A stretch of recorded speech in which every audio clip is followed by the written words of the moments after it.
what this is. Aren't we all? Aren't you retired now? No, I have 6 more days. They are. Sent you a message. Oh. Making sure you For all them years, they came here half an hour early and that.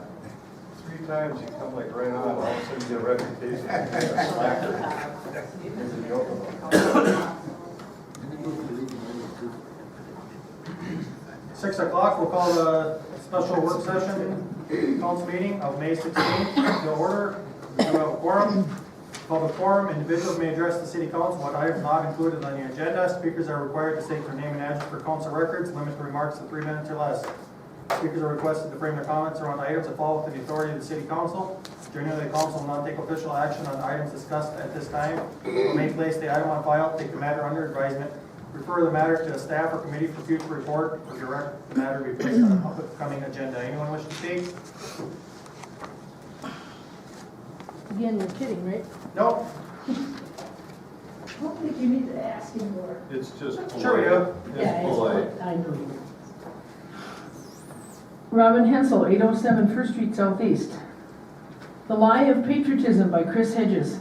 And these are just excerpts.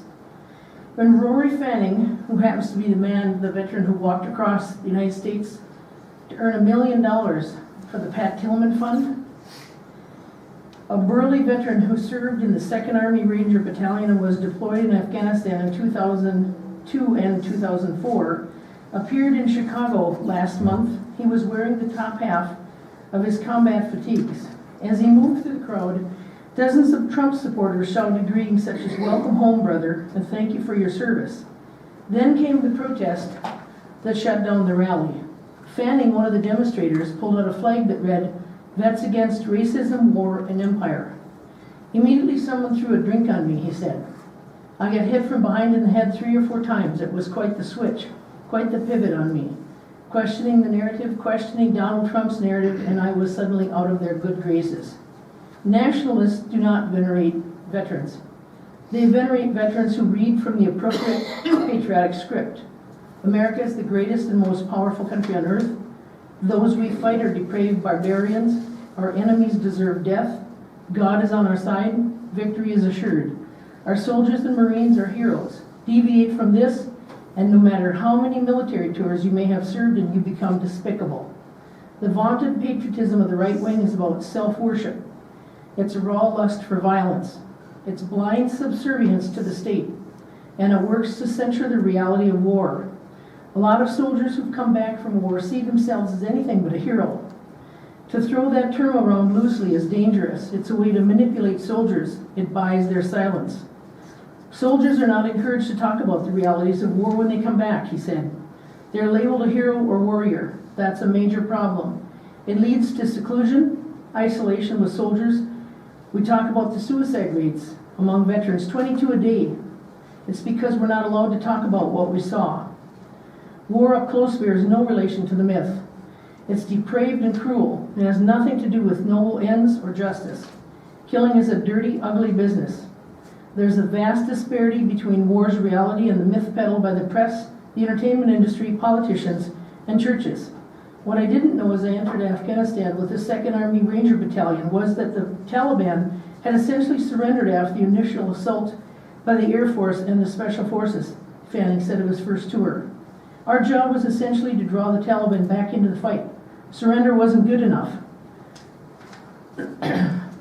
for politicians after 9/11. We wanted blood. We wanted a head count. We were creating enemies. Soon after arriving in Afghanistan, I realized I was only creating the conditions for more terrorist attacks. It was a hard pill to swallow. We were essentially Time's up, Robin. bullets. Thank you. Just a quick, curious question. What is, everything you addressed tonight, what do you expect the city council of Little Falls to do with that? As much as you do with Colonel St. Sauber's baloney about the economic impact statement and his environmental baloney when he's in violation of the law right now. The very laws to protect our citizens from pollutants and water quality. So that has stuff to do with Mr. Whoever. If he in can talk about Afghanistan? non-city related business, that's non-city delivery services business, so can I. I didn't say that he couldn't. I didn't say you can't. I'm just Right. curious what you want us to do. What do Listen. you expect us to do with what you got? Listen, same as you do with him. What do you do with what he gives you? Okay, I was just wondering if you really expected us to do something with your soldier in Chicago there.